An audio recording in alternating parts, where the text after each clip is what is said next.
warahmatullahi wabarakatuh.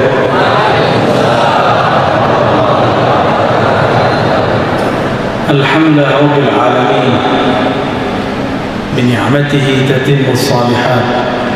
Asyhadu an la ilaha illallah wa asyhadu anna Muhammadan abduhu wa rasuluh. Allahumma salli ala sayyidil arwah, sayyidil wujud, sayyidil qawnain, sayyidil anbiya wal mursalin, nabiyyina Muhammad wa ala alihi wal mahdi khalifatihi wa sallam. Assalatu wassalamu alaika ya sayyidana ya Rasulullah. Salam atas engkau wahai baginda ya Rasulullah. Jazallahu anka ya sayyidana ya Rasulullah. Semoga Allah menempatkan engkau dengan maqam tertinggi wahai baginda Rasulullah. Jamaah yang dicintai Allah, Allah hanya memandang ke dalam qalbu.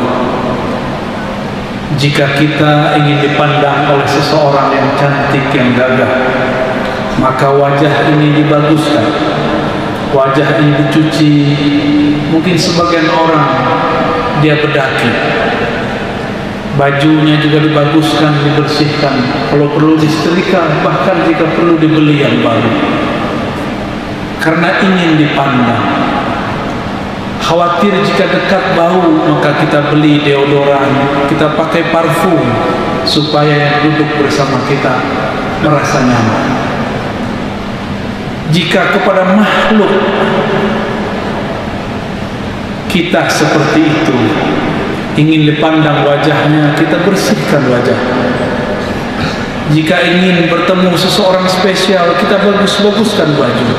Kenapa ketika ingin bertemu Allah tidak membaguskan qalbu?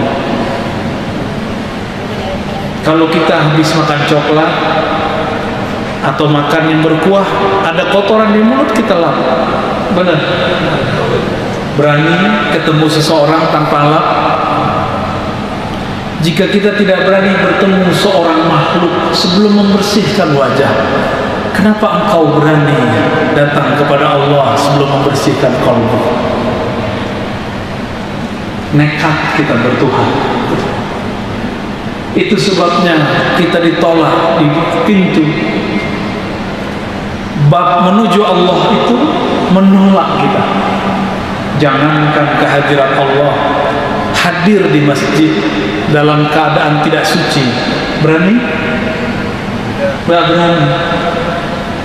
Maka adab seorang salik, seorang murid, seorang yang mencari ridha Allah, meskipun tidak ada yang tahu, janganlah kentut di dalam masjid, kecuali sudah penyakit, tidak bisa tahan kentut. Bapak ibu sahabat saudara yang dimuliakan Allah, ikhwan akhwat fillah,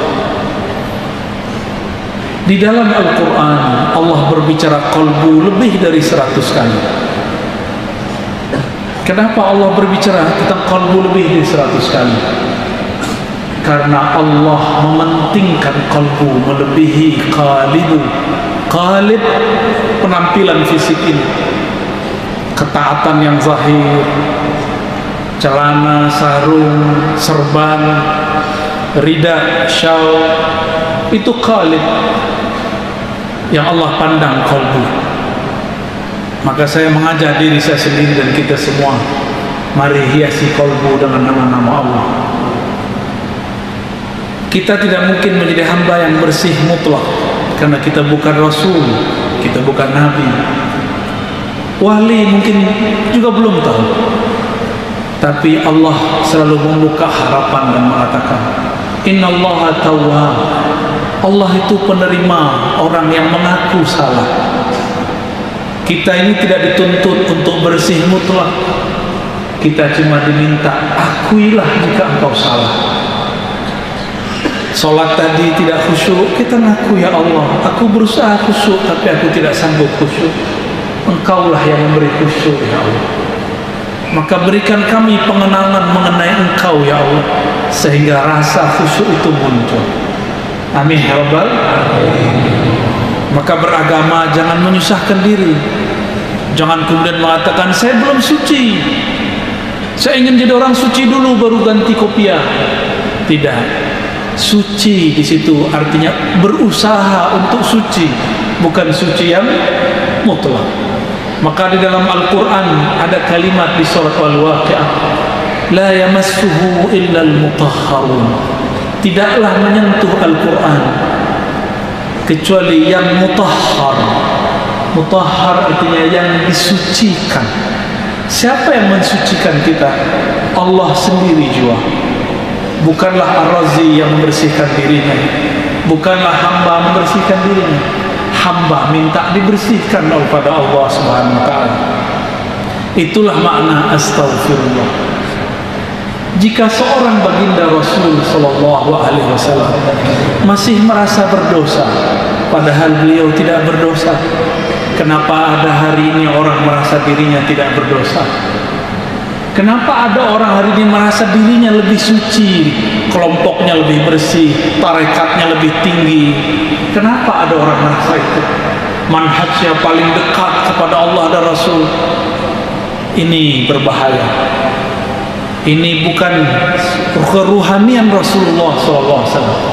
Rasulullah tidak sibuk dengan aib orang, tidak sibuk dengan jenggot dan celana orang, tidak sibuk dengan amalan-amalan orang.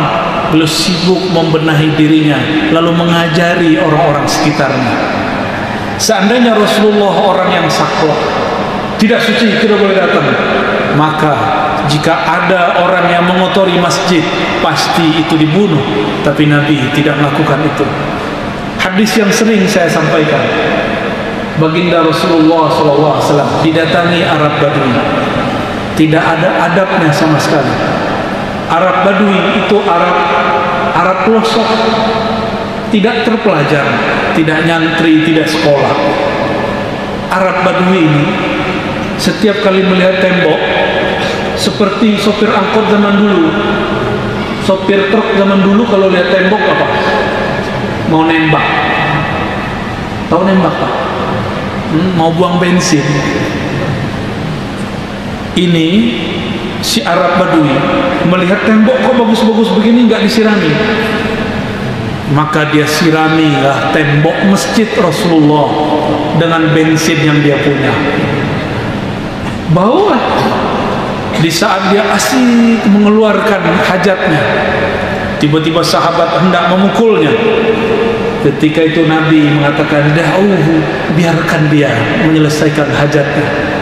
Coba Bapak bayangkan, kalau ada orang sedang buang air, lalu kita ganggu, dia nanti dari mengarah ke sana, dia mengarah kepada kita. Apa yang terjadi? Ada tembakan ke sasaran yang lain. Najis berceceran kemana-mana. Maka Nabi SAW mengatakan, da'uhu, biarkan dia. Apakah orang ini dihukum? Tidak. Malah yang dihukum yang tidak mengerti, yang ingin memukul dapat tugas, ambil air satu gayung kamu siramkan. Tapi sahabat tidak menganggap ini hukuman, dia menganggap ini sebagai sebuah pelajaran, bahwa tidak semua orang yang salah itu salah, tidak semua orang yang taat itu benar. Banyak orang salah, dia sedang mencari kebenaran. Banyak orang taat tapi merasa paling benar. Semoga kita tidak termasuk dua-duanya. Semoga kita termasuk talabatul ilm, penuntut ilmu. Orang yang baru merasa belajar sholat, belum merasa sholat. Itu merasa belajar sholat. Belajar itu usaha. Usaha itu disebut iqamatus sholat. Aqimis sholat artinya berusahalah melatih dirimu sholat. Kalau ada orang merasa sholat, Allah katakan fawailul lil musallin, celaka bagi orang yang merasa sholat. Jadi nanti jika ada orang belum sholat, kita tidak boleh hina, ya, sepakat? Apalagi cuma beda pilihan politik, beda dia sholat, kita sholat, dia tidak sholat, tidak boleh hina. Apalagi cuma beda coblosan, ya. Tapi kewarasan rohani ini hilang beberapa tahun ini. Saya berharap jamaah kembali waras, ya, kembali kepada akal sehatnya. Ulul albab, orang yang mempunyai akal pikiran yang cerdas. Mau? Nanti kalau 2024 beda pilihan, siap untuk berbeda? Ya, jangan termakan lagi oleh hoax. Ya, siap? Insya Allah negeri ini diberkahi. Di saat semua negeri sedang hiruk pikuk menghadapi virus, alhamdulillah Allah masih izinkan kita berkumpul. Terima kasih kepada ulama, umara, pengurus masjid, ya. Semoga mereka diberkahi Allah yang mengizinkan kita semua. Suatu kali Nabi SAW berdoa, hadis Sahih Bukhari, Allahumma inni as'aluka salamatas sadri. Ya Allah, aku memohon kepada Engkau salamah. Salamah bukan bahasa Arab, itu artinya bukan selamat.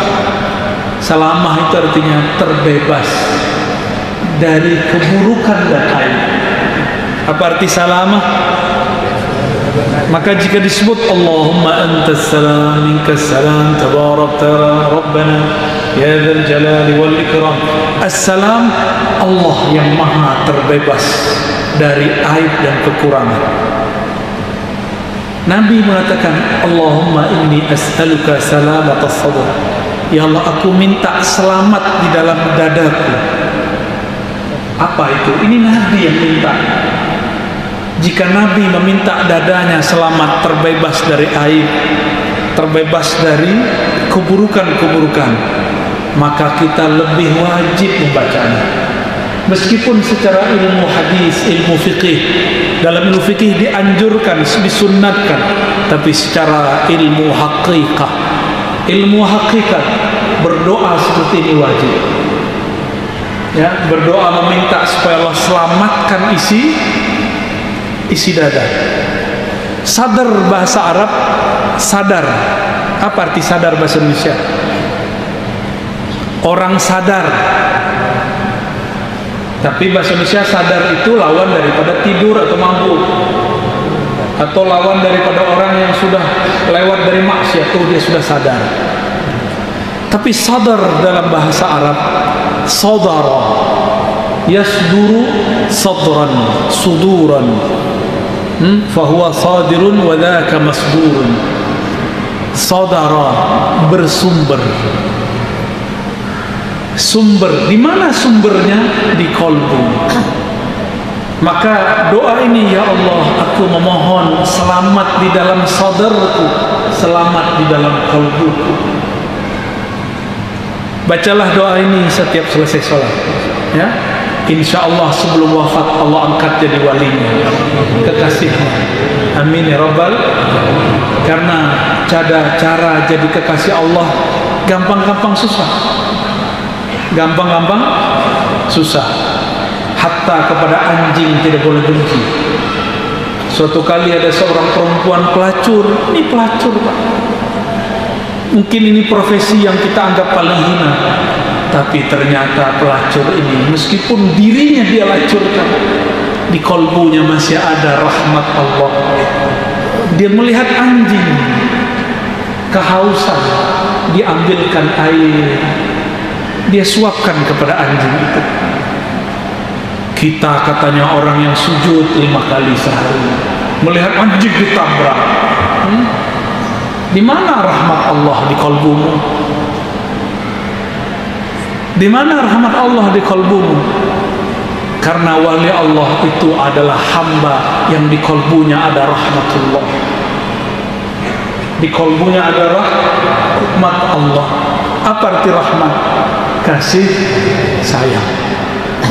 Hatta kepada semut kita kasih, pohon-pohon kita kasih. Maka orang-orang yang merusak ekosistem alam semesta, mereka adalah musuh-musuh Allah. Mereka harus membayar. Yang sudah merusak ekosistem alam, bayar dengan menanam kembali, tanam kembali di tempat yang lain. Jika memang kemudian jadi itu tempat usaha, tanam di tempat yang lain. Jika tidak, maka Allah akan menyatakan perang kepada kita, ya. Jadi kekasih Allah gampang-gampang susah. Coba perhatikan hadisnya. La yazalu abdi, hadis Bukhari. Senantiasalah hambaku yataqarrabu ilayya bin nawafil, mendekatkan diri kepadaku dengan amal-amal nawafil, tambahan, ringan. Nawafil itu tambahan plus ringan. Hatta uhibbahu, sehingga aku jatuh cinta kepadanya. Kalau kita jatuh cinta, kita punya perhatian nggak dengan orang yang kita cintai? Maka kita boleh artikan, hambaku beramal dengan amal-amal yang remeh, ringan menurut dia, tapi membuat aku punya perhatian cinta kepadanya. Hatta uhibbahu, sehingga aku punya perhatian cinta kepadanya. Jika aku sudah cinta, aku ganti perangkat di dalam dirinya. Yang memandang bukan lagi matanya, yang mendengar bukan lagi telinganya, yang berkalam bukan lagi lisannya, yang berzikir bukan lagi kolbunya. Allah mengatakan, kuntu, akulah yang berkalam saat dia berkalam, akulah yang mendengar saat dia mendengar, akulah yang memandang saat dia memandang. Jangan bayangkan Allah itu galak, Allah itu asik, Pak. Rasulullah asik lah orangnya. Rasulullah itu asik, cuma sahabat yang sungkan. Rasulullah itu mudah senyum, nggak tegang, Pak. Begini terus. Kalau apa? Bid'ah, haram. Enggak begitu. Rasulullah itu penyayang Rasul. Apa kata beliau? Aku kepada kalian seperti ayah kepada anak-anak. Ayah kepada anak-anak ada masanya ngajar, ada masanya bermain-main, ada masanya berkasih sayang. Akrab Rasulullah SAW dengan para sahabat. Jangankan kepada para sahabat, bahkan Rasulullah akrab dengan binatang-binatang yang kita remehkan. Suatu kali beliau sedang jalan-jalan di suatu kampung, tiba-tiba ada seekor onta datang, tersungkur sujud depan Nabi, menangis. Rasulullah bisa berbicara dengan semua bahasa. Maka Nabi faham apa yang dia kalamkan. Ternyata si onta curhat, wahai Rasulullah, tolong aku wahai Rasulullah. Aku dipaksa tuanku, makan sedikit kerja banyak. Onta, Pak, onta, ya. Cuma sayang, onta curhatnya cuma masalah kerja, onta curhatnya cuma masalah beban, onta curhatnya masalah makan. Maka hamba-hamba yang sudah berubah jadi hewan, dia curhat cuma masalah dompet, perut, dompet, perut, dompet, perut. Itu yang dia curhatkan kepada Allah.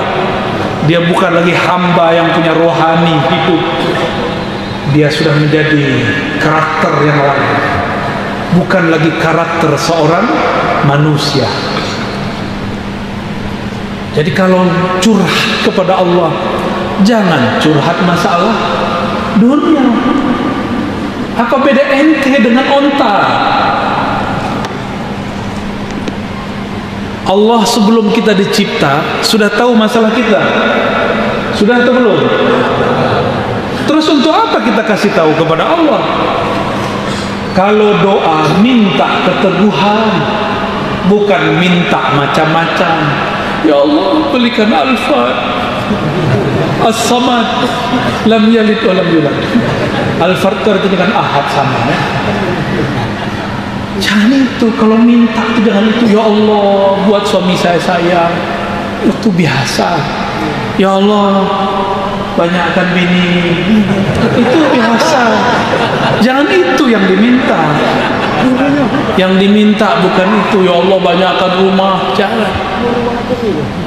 Coba lihat Nabi mengajarkan doa apa. Kita sudah hafal semua. Allahumma a'inni ala dzikrika wa syukrika wa husni ibadah. Ya Allah, bantu aku berzikir. Gak minta banyak zikir, minta dibantu supaya bisa karena nama Allah sangat berat. Wa syukrika, bersyukur. Gak minta fulus, tapi kalau fulus sudah punya, bersyukur kan? Kalau harinya banyak, bersyukur kan? Anak-anak, dulu saya sendiri, anak saya banyak. Nabi Adam itu senang melihat umatnya sekarang banyak yang sholat. Kata baginda Rasul SAW, inni mukatsirun bikumul umam, aku berbangga dengan umat yang lain karena umatku banyak. Jadi kita yang muwahhidin ini, yang cuma atu ini kurang membanggakan Rasul. Kayaknya ada yang gak sepakat. Mohon maaf, itu canda aja ya. Kembali ke bagian tadi. Nabi tidak mengajarkan minta barang. Nabi mengajarkan tujuan. Tujuan kalau punya harta supaya apa? Supaya bisa beramal soleh, bersyukur. Jangan minta hartanya takut lupa diri, mintalah syukurnya ya. Jangan minta ujian, minta sabar. Jangan minta perang, minta semangat jihad. Ini belum apa-apa udah minta perang ya. Sabar dong, ada babnya. Ini ulama kita, guru-guru kita, kalau dia takut kepada Allah, dia tidak takut jihad. Tapi jihad itu ada tempat dan waktunya. Jangan bom saudara sendiri, jangan hancurkan negeri sendiri. Itu namanya bukan jihad, namanya jahat ya. Saya menghimbau kepada orang yang punya semangat jihad. Semangat aneh lebih besar daripada ente, tapi itu saya paham, saya kumpulkan. Nanti kita ledakkan di saatnya. Di saat ada orang menyerang agama ini, di saat orang ingin mengganggu negara ini, baru kita keluarkan. Saya tahan-tahan, Pak. Marah kita asah dengan nama Allah, kita asah dengan rindu kepada Rasulullah. Apa amalan paling mulia?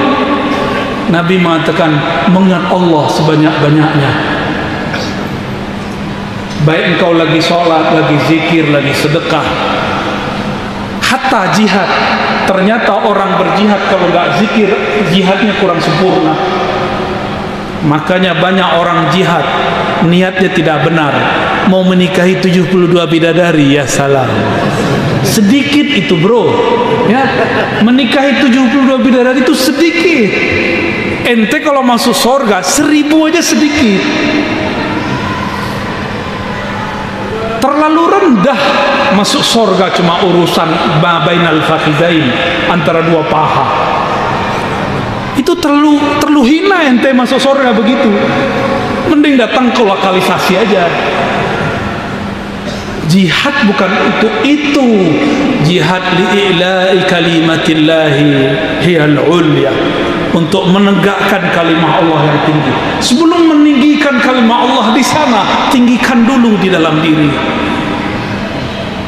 Ini di hati pun urusan nasi sebungkus sudah berontak. Gimana mau berjuang? Tersinggung sedikit sudah pengen pecah. Beda paham sedikit buat kelompok baru. Antum tahu nggak kalau jihad itu pergesekannya lebih dahsyat daripada cuma beda-beda paham. Baru beda-beda yasinan, maga yasinan udah pecah. Baru beda cuma coblosan udah pecah. Baru beda maulid nggak maulidan sudah pecah. Orang lagi jihad nggak sempat mikirin itu. Semua bergerak cepat. Dan ini sudah dekat masanya. Negara-negara besar sudah buat senjata baru, beli senjata maju.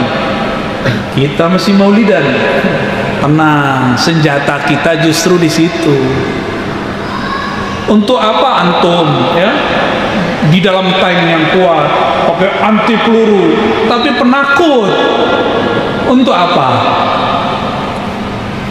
Takut kita hanya kepada Allah Subhanahu wa ta'ala, ya. Tapi berani nggak boleh juga berlebihan. Maka Imam Al-Hakim At-Tirmizi mengajarkan ada cinta, ada takut. Cinta membuat orang berani. Benar nggak? Kalau cinta berani nembak sendiri. Khasyah, takut kepada Allah, membuat orang kemudian tidak berani bergerak. Dua ini harus ada di qalbu. Sahabat-sahabatku yang dimuliakan Allah, maka PR kita ke depan adalah mempelajari ilmu qalbu. Kalau sudah masuk ke dalam qalbu, dia tidak akan pernah keluar lagi. Dia akan terus. Qalbu itu di dalam lapisannya ada namanya fuad. Fuad ini bertanggung jawab di hadapan Allah nanti. Ya, sesungguhnya sam'a wal basara, pendengaran, penglihatan, wal fuada, dan fuad, semuanya itu dimintai pertanggungjawaban. Sekedar qalbu belum bertanggung jawab, tapi kalau sudah jadi fuad, sudah jadi keputusan di hati, maka dia dipertanggungjawabkan. Ya, apa beda qalbu dengan fuad? Di qalbu banyak lintasan, banyak was-was. Tapi kalau fuad, pendirian kita. Ini dihisab, hati-hati, ya, itu dihisab. Sahabat-sahabat yang dimuliakan Allah, Nabi SAW, beliau mengatakan, ketika ada seseorang di antara sahabat tidak terkenal, tapi dia punya wiridnya salamatus sadar, membersihkan isi qalbu. Apa kata beliau? Akan duduk di tempat ini ahlul jannah. Jadi ahlul jannah, ahli surga, gak perlu bunuh orang. Mau jadi ahli surga, bersihkan dulu di sini. Di tempat yang lain ada sahabat ternyata belum terbukti setia. Seorang jawara, pendekar sakti, satu bisa lawan 5 orang sekaligus. Saktinya bukan main, bisa mengalahkan banyak orang. Tapi ketika malam hari dia berjuang, sahabat mengatakan, ya Rasulullah, itu ahli surga. Kata Nabi, tidak, huwa ahlun nar finnar, dia masuk neraka. Sahabat kemudian ada yang memata-matai terus, Rasulullah, sudah banyak orang kafir dibunuh olehnya. La finnar, dia masuk neraka. Ternyata malam hari musuh kalah, dia terjatuh karena kakinya luka, badannya tertusuk, tapi tidak mati. Sakit tidak tertahankan, akhirnya diambil belatinya, dia tusukkan ke jantungnya, mati su'ul khatimah. Ternyata orang ini qalbunya tidak selamat. Maka nanti dalam berjuang, kalau qalbu belum selamat, siap-siap nanti ini terjadi kembali. Susah dikit bubar, tersinggung dikit bubar. Memang berjuang enak, ya. Emang antum kira bikin pesantren buat harokah pergerakan mudah? Gak mudah. Ada gesek-gesekan, ya. Maklum kita manusia. Ini masa sudah dekat. Sudah siap belum? Belum. Sudah siapkan kolbunya. Niat kepada Allah, ya Allah yang membolak balik qalbu. Ya muqallibal, coba baca doanya, ya muqallibal qulub, wahai yang bolak balik hati kami, tsabbit qulubana ala dinika wa ta'atik, tetapkan hati kami dalam din engkau, agama engkau, akhlak yang taat kepada engkau. Itu kita minta. Sampai mati kita minta, ya. Coba diulang, ya muqallibal qulub, tsabbit qulubana ala dinika wa ta'atik. Para sahabat meriwayatkan Rasulullah sering bersumpah dengan menyebut wa muqallibil qulub, wa muqallibal qulub, wa muqallibil qulub, wawnya, demi yang membolak-balik hati. Beliau sendiri pun mengalami goncangan-goncangan, apalagi kita. Tanya kepada pengurus masjid, ada pergesekan. Pengurus taklim, ada pergesekan. Benar, orang bangun pesantren, ustaz sama ustaz, guru sama guru. Dunia begini, kalau nggak begini nggak dunia, sorga. Seseorang datang kepada Sufyan Ats-Tsauri, bukan terbalik, Sufyan Ats-Tsauri datang ke gurunya. Kata Sufyan, wahai tuan guru, di mana ada tetangga, ada tempat tinggal yang nggak ada orang rese, nggak ada pergesekan?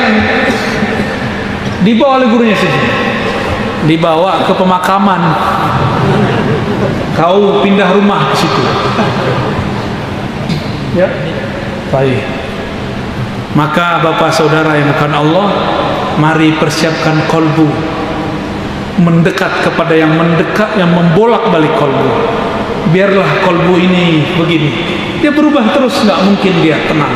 Dia berubah terus, kadang soleh, kadang tidak soleh, kadang kotor, kadang bersih. Itulah kolbu. Maka saya mengatakan jangan berlebihan, jangan sok bisa suci. Maka saya tidak pernah mengajarkan kolbu mesti suci.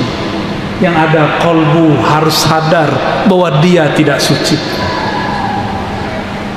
Insya Allah setelah azan kita, kalau ada tanya jawab kita tanya. Wassalamualaikum.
Ya.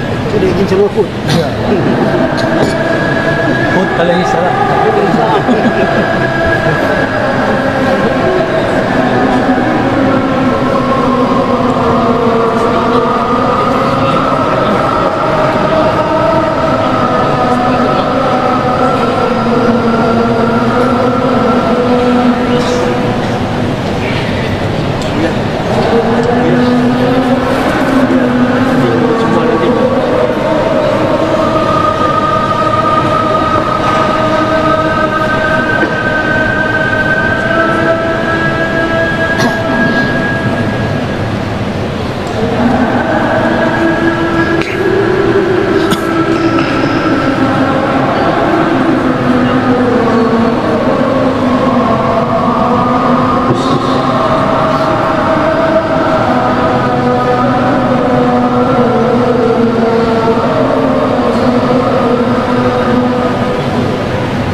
Baik,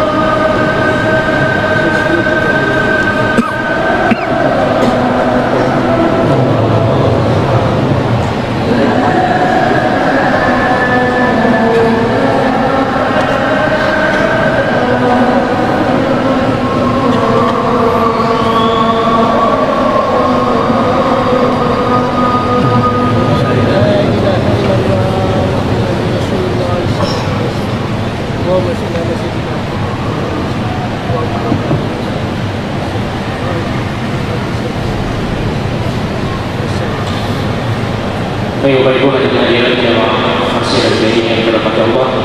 Selanjutnya kita masuk sesi kedua, sesi tanya jawab bersama Ustaz Dr. Ar-Razi Hasim-MA Habis Smith. Kita membuka 3 pertanyaan.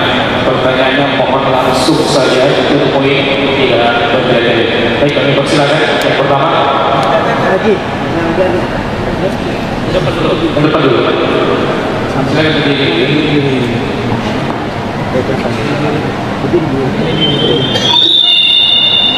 Bismillahirrahmanirrahim. Assalamualaikum warahmatullahi wabarakatuh. Waalaikumsalam warahmatullahi wabarakatuh. Yang saya tanyakan bahwa kita ini kan adalah ada jasa dan ada ruh.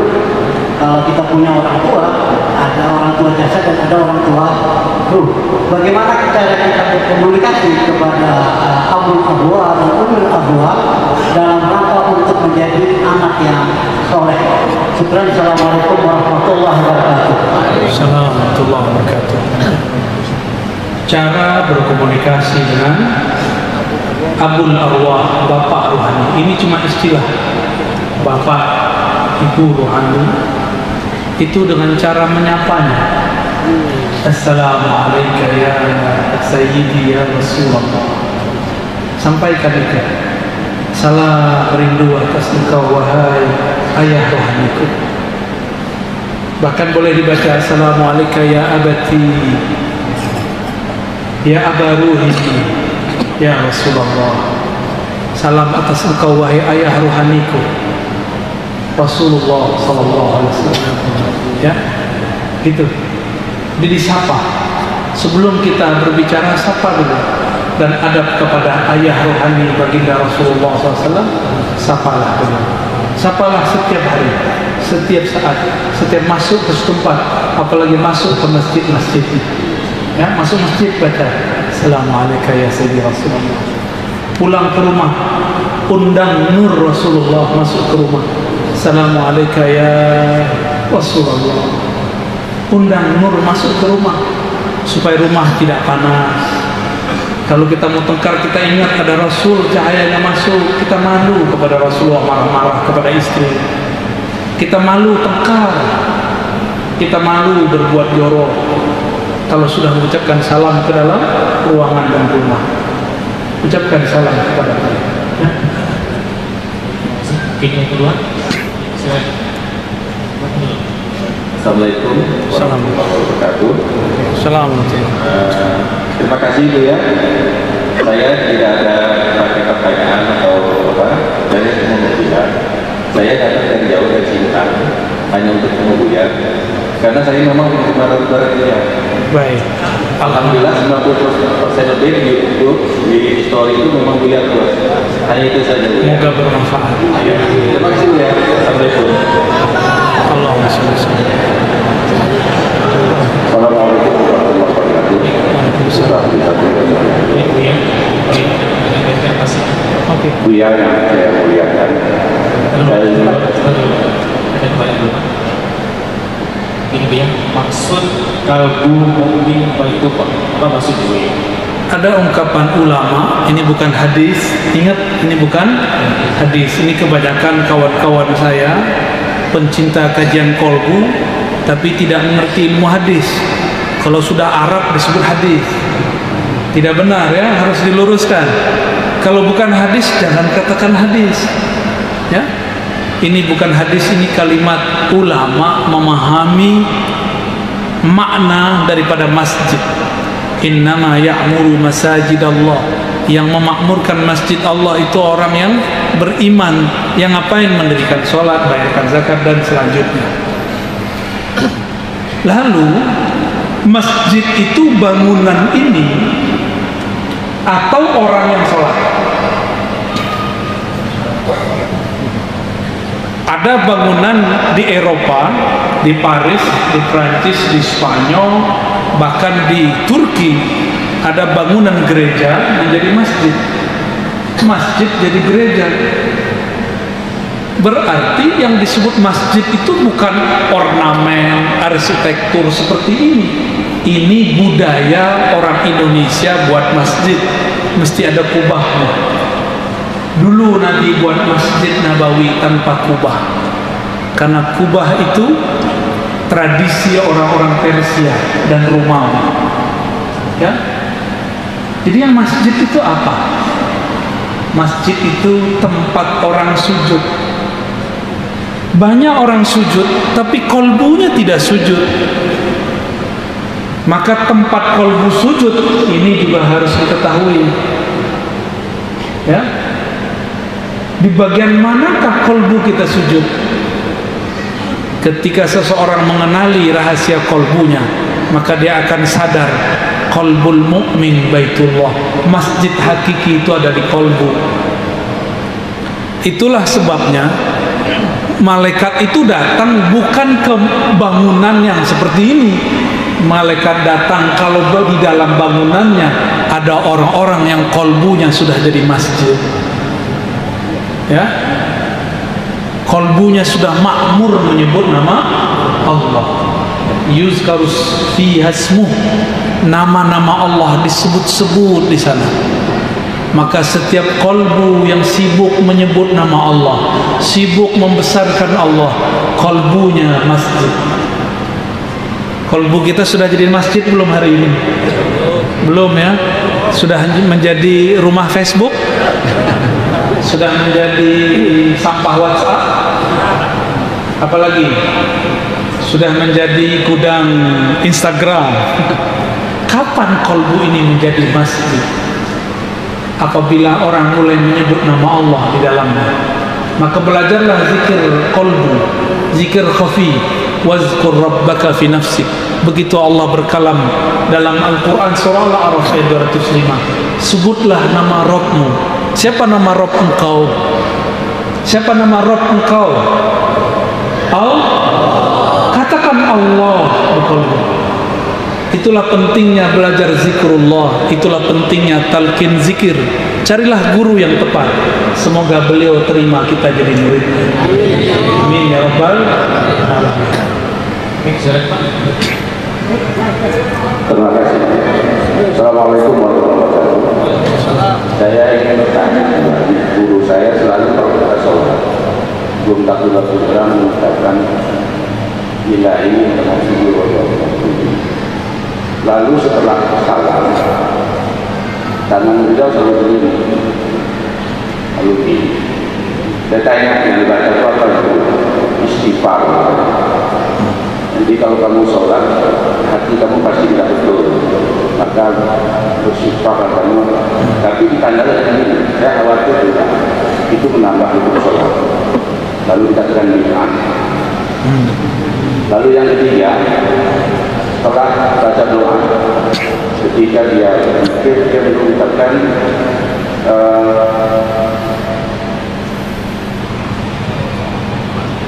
maaf lupa saya.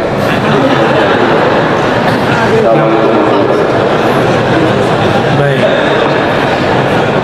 Bapak didoain orang, pertanyaannya kebanyakan. Baik, sebelum sholat baca ilahi anta maqsud. Jangankan itu Bapak bilang gorengan, boleh. Saya mau makan durian, boleh juga. Yang penting jangan setelah takbir Pak ya. Tapi kalau Allah Akbar mau beli durian, itu baru jangan. Ilahi durian maksudi. Itu baru masalah Pak ya? Tapi kalau sebelum takbir bebas. Namun hamba yang sudah kolbunya menjadi masjid, kita kalau mau ke masjid, khudhu zinatakum inda kulli masjid, pakailah perhiasan terbaikmu ketika ke masjid. Perhiasan kolbu adalah nama-nama Allah. Maka sebelum bertakbir, penuhi kolbu dengan nama Allah. Makanya guru bapak tadi, sebelum dia takbir, dia luruskan, dia buang selain nama Allah. Dia katakan, ilahi anta maksudi, ya Allah, jika ada di kolbuku selain nama engkau, bersihkan, cukup engkau saja. Jika ada kehendak-kehendak, ingin khusyuk, ingin sakti, ingin hebat, tolong luruskan, jadikan hanya ridhomu jadi tujuanku. Itu maksud beliau. Selama tidak dibaca dalam sholat, tidak bid'ah. Yang bid'ah kalau dibaca setelah takbir, ya. Ada yang baca ilahi maksudi setelah takbir? Saya bilang ente ahli bid'ah. Ya. Terus ba'da sholat, assalamualaikum, assalamualaikum. Sholat udah selesai belum? Boleh guling-guling nggak?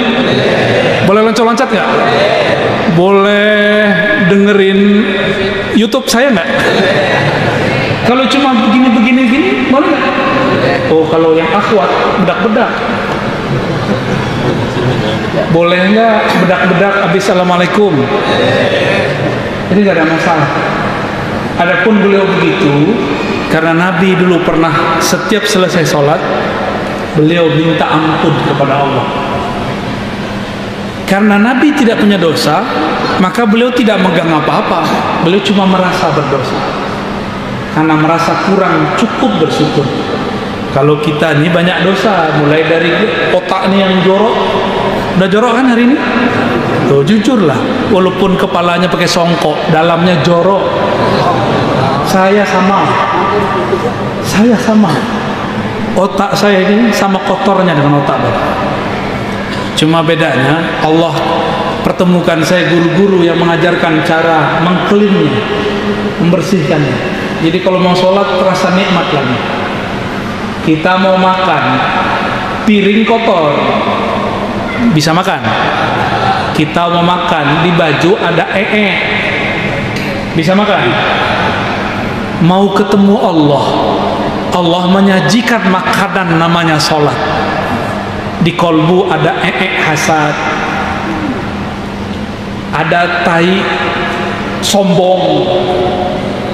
Gimana kolbu akan menyantap nama Allah? Tidak bisa. Maka sebelum sholat bersihkan kolbu, setelah sholat bersihkan kembali kolbu.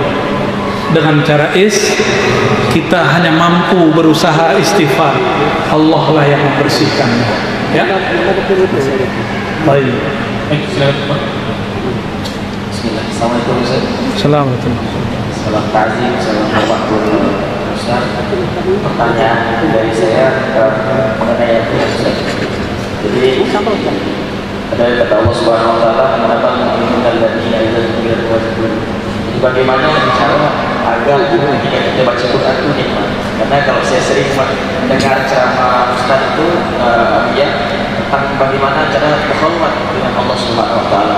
Terus yang kedua yang terakhir, saya pernah mendengar, karena kalau kita biasanya ada nanti kalau di akhirat akan ada ataupun bisa bilang hari ditampakkan semua kesalahan.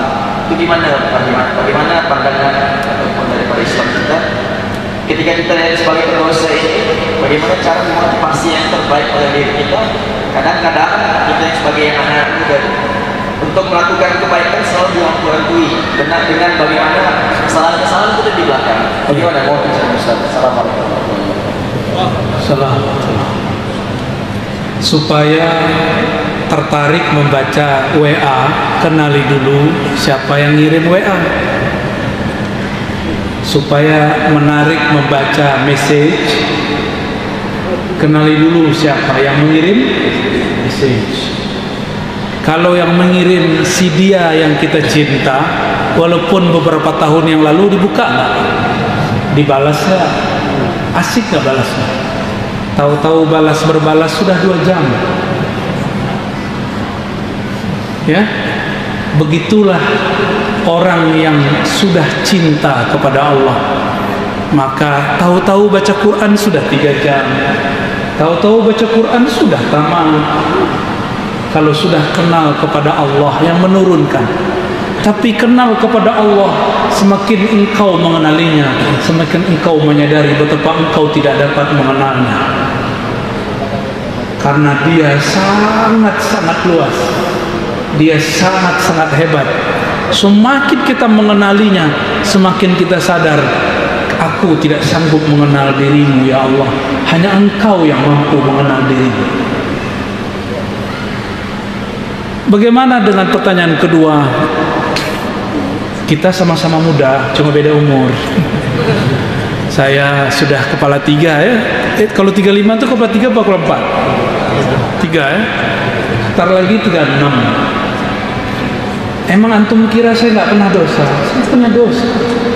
Dosa ke orang tua, dosa ke teman, dosa hati, dosa mata, dosa semua. Nggak ada di badan saya ini kecuali di situ ada dosa. Tapi syaitan punya was-was. Nama syaitannya Al-Khannas. Kata si Khannas, ngapain kamu tobat? Besok juga maksiat lagi. Itu si Khannas. Kalau kita paham, Khannas ini sudah berbohong, sudah sombong. Tahu apa dia takdir masa depan. Si Khannas bilang, ngapain kamu maksiat lagi, besok maksiat? Berarti dia seakan tahu besok terjadi. Jangan tertipu. Seorang mukmin menganggap umurnya ya hari ini. Walaupun kita punya planning setahun ke depan, sebulan ke depan, 7 tahun ke depan, tapi umur seorang mukmin hari ini, detik ini, maka detik ini juga dia tobat, karena dia nggak tahu setelah ini masih bisa tobat atau tidak. Jadi tobat gak usah ditunggu-tunggu. Kalau pertanyaannya bagaimana kalau nanti diulang lagi, itu urusan takdir masa depan. Takdir ente hari ini, pilih takdir tobat atau putus asa. Takdir bisa dipilih. Namanya kasab, usaha. Sebatas itu kita bisa memilih. Selebihnya itu pilihan mutlak Allah Subhanahu wa ta'ala. Allah yang menguasai. Mungkinkah Allah berkehendak kepada hambanya keburukan? Gak mungkin. Kalaupun buruk kata si hamba, pasti ada baiknya. Ya. Jadi kalau kita merasa masa lalu, antum kan masih muda ya.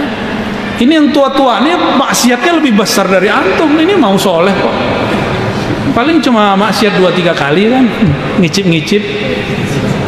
Ini maksiatnya banyak ini. Tersimpan dari kelopak matanya, hidungnya. Wajah ini bisa nyimpan memori. Kalau dibuka semuanya kan gawat. Ya. Maka kata Ibnu Athaillah Sekandari, orang hebat kasyaf itu bukan yang bisa membaca maksiat di tubuh orang, tapi dia bisa membaca di tubuh dirinya. Orang maju itu bukan yang putus asa karena masa lalunya, tapi dia berpikir baik untuk masa depannya. Maka tobat detik ini juga, sadari kesalahan kita detik ini juga. Ya, wallahu a'lam. Siapa tahu ada yang pulang di sini meninggal. Tobat sekarang Pak. Tapi saya minta umur kita dipanjangkan, karena kita ingin berjuang sampai akhir zaman, sampai Al-Imam Al-Mahdi muncul di muka bumi. Semoga Allah takdirkan kita bersamanya. Amin ya rabbal alamin. Berjuang bersamanya, bertempur bersamanya. Tidak gampang tersinggung, mudah memaafkan orang, berbaik sangka kepada Allah dan makhluknya. Khalas. Satu lagi. Pak. Assalamualaikum warahmatullahi wabarakatuh. Saya menyaksikan beliau konfirmasi mentalkin atau menghadiahkan isi tahlil pada para jemaah. Kami juga di sini banyak yang bersikir dan tidak mendapatkan musik yang benar dan kayak begitu. Kami juga ingin mendapat urusan tentang bagaimana cara mencari musik yang benar pertama. Yang kedua,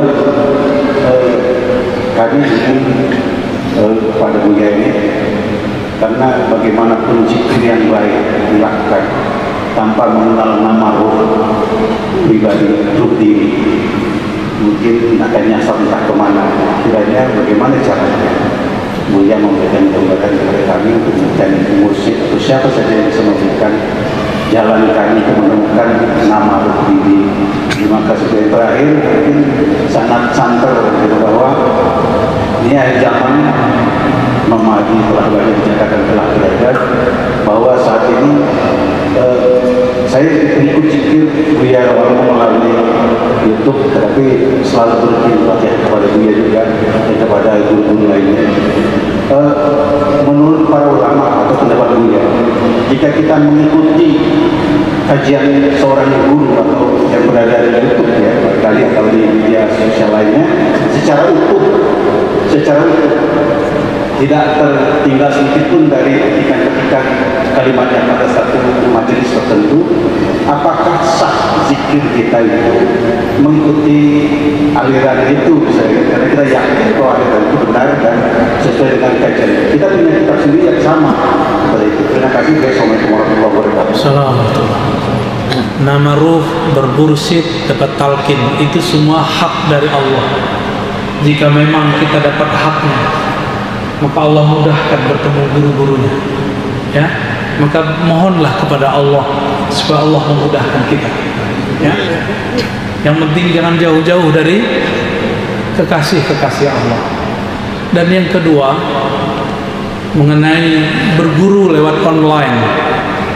Di zaman dulu ada berguru lewat risalah. Guru dari guru kami, Syekh Yasin Al-Fadani, berguru kepada Sayyid Ahmad Al-Ghumari lewat risalah. Sebelum bertemu beliau pakai surat dulu, lalu diijazahkan lewat risalah. Lalu Allah takdirkan mereka bertemu. Jadi melihat yang di Facebook, yang di YouTube, selama itu utuh, maka itu sah mewakili murasalah, tukar surat menyurat dulu. Dulu sosial medianya surat, sekarang sosial medianya YouTube. Namun tentu kekuatannya tidak sekuat kita hadir. Allah Maha Baik. Meskipun demikian, meskipun rekaman, banyak juga yang bergetar kalbunya, karena rekaman itu menyimpan energi. Siapa yang kalbunya mencari pasti menemukan rasanya, ya. Saya pun kalau nonton itu sendiri, saya ngeliat bukan diri saya, Pak. Saya juga nangis lagi. Makanya aja nggak berani nonton, takut nangis mulu. Ya, ada orang tunjuk, ini siapa ini, ya, pura-pura nggak dengar kita, ya. Jadi sah, namun berguru secara on, dan siapapun yang hadir, jika niat berguru, insya Allah diterima sebagai murid. Kirim Fatihah untuk Nabi dan guru-guru kita semua. Walaupun satu huruf dia mengajar, apalagi guru yang mengajarkan cara berzikir, cara mengenalnya, cara mengenal kekasihnya. Itulah guru, sebenar-benar guru. Dan guru itu tidak sendiri. Sebagaimana di zaman Rasulullah SAW, guru itu tidak sendiri. Rasulullah memerintahkan Muaz, Ali, Abu Bakar, Umar, Utsman jadi guru, Salman jadi guru. Inilah gerakan akhir zaman. Jika sebuah thariqat itu benar, dia tidak akan bergerak sendiri. Jika harokah itu benar, maka harokahnya tidak gerak sendiri, dia bergerak dengan guru. Semuanya tidak merasa paling benar, semuanya hanya mencari kebenaran. Kita boleh mencari kebenaran, tapi tidak boleh merasa paling benar. Barangkali itu yang dapat saya sampaikan. Ya, setelah ini masih lanjut lagi. Ya? Oke. Ada penyerahan buku. Sebelumnya saya sampaikan dulu salam. Assalamualaikum warahmatullahi wabarakatuh.